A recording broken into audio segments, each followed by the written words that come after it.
All right, House of Payne fans, season 12, episode 17, entitled El Captain. 5 out of 10. I thought it was okay. It was good to see, what's her name? Glow. We saw Floyd. Spoiler alert, but Jasmine was in all 3 episodes, and I love seeing Jasmine. I've done videos about the clips that were released in regards to like the healthy food option thing, and I've already went on tirades about that, so this episode review isn't going to be super long, but like I said, midway episode, 5 out of 10, it was alright. So before moving forward in the video, please take a moment to hit the thumbs up button to show you like it, and hit subscribe. We're closing in on 6,000 subscribers on this new backup channel. Alright, so as always, I'll talk about the B plot. Technically the neighborhood watch thing, you could argue it's the A plot because, the title is El Captain, but I'll talk about that first anyway. Alright, long story short, Glow comes over because she's stressed out over her job due to the fact that there's a lot of crime going on in the neighborhood. Theft, car break-ins, this, that, and the third. So a neighborhood watch team needs to be organized. Curtis wants to be the captain, and as much as Glow doesn't want him to be the captain, it really doesn't matter what, she thinks. Is up to the people to decide who's going to be the captain. So from there, Floyd and Curtis, talk about their campaign options.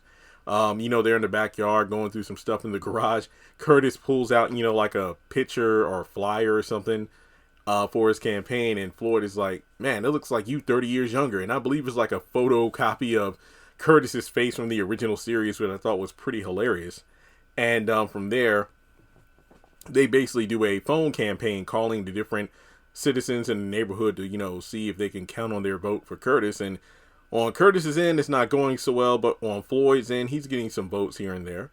So Glow comes over and says that she can't believe it, but the neighborhood actually wants Curtis to be in charge of the organization, mainly due to the fact that, him being retired, he's the only one in the neighborhood who truly has the time to get involved in this situation. So later on that night, looking like Shaft, you got, I don't know, when I saw the hat and cape, I automatically thought like Darkwing Duck or something. But, you got Floyd, who's in the bushes doing like a, a stakeout, which turns out to be a bust, and, Curtis winds up firing him. Glow and Ella are about to go out for dinner. So they eventually come back from dinner, and it turns out that the car, because there are several scenes in the episode where Curtis was like eyeballing a car that was suspicious looking not far up the street. It turns out by the time they come back from dinner that the cops were there, and Curtis was right. Like 15 dudes jumped out of the car with ski masks on, and they were able to bust the robbery. So from there, he employs Floyd back along with Glow and Ella to kind of, keep the streets safe. And that's pretty much for the A plot. Now, the B plot, it's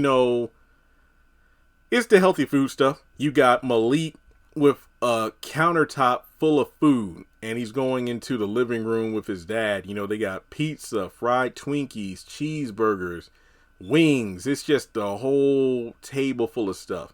Jasmine comes down and preaches the importance of clean eating and, fighting obesity and whatnot, and they don't want to hear it. And like I said, I did the sneak peek clip where I went into great detail about it. And I agree, there's a time and place for everything. But, they're just trying to enjoy the game. They don't need anybody preaching to them. So then Jazzy just goes upstairs with the kale, chips, and whatnot, and orange.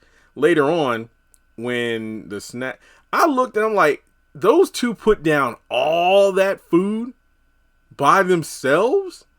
And they were talking about, that first game was something else, but the food's gone. We need to order some more stuff. But then Jasmine comes in and she has like a pizza box and some wings. They're like, oh, thanks. So she sits down, she sits the food down, and then she gets up and, leaves when they get to eating it. And they're like, wow, this stuff tastes good. Woo-wee. Okay, that's Jasmine for you. But then later on, she comes back down, and then, she asks how the food is and whatnot. And then they talk about, wow, these wings are something else. You need to put us on to the spot. These are better than the wings we had. And that pizza, something else. And then she reveals what it is, the fact that it was air fried wings, and it was cauliflower crust pizza. And they don't appreciate being tricked. So they pretty much act like they hated the food, and Jasmine just walks out. Well, my work is done now. Don't worry about me trying to help y'all out again. And then as soon as she leaves, they both admit, okay, next game, we want to order some of that. Now, on the one hand, this was pretty funny, and I'm glad the resolution was made. It was better than, what I thought it would be like, you know what, Jasmine, you're right. We are going to start eating healthier. No, they had every right to enjoy the food that they wanted to during the big game, and Jasmine was out of pocket for trying to push her beliefs on them. And, something could be said about tricking them, because I think it was a few weeks ago, wasn't Chloe Bailey that talked about this on social media, that she was at a restaurant, her and her sister, I believe, and, they've been vegan for a while, and I think that the server accidentally served them meat burger or hot dog or something, as opposed to the vegan order they, ordered, and as a result, that made him upset, and I think the restaurant said they would give him lifetime supply of vegan food or something like that whenever they would come to the restaurant again in the future. And I think it was kind of messed up for her to do what she did, but the end result is at least they like the food, I guess. I don't really know how to make heads or tails of it. That's really what it boils down to. I mean, to be honest, Jasmine tricking them into eating the food, I think felt more like a Jasmine move than her just preaching, nagging them about it, But that's just my opinion. Like I said, this was an okay episode. It was alright. So, with that being said, let me know your thoughts in the comment section below. Like and subscribe, and I will catch you in the next one.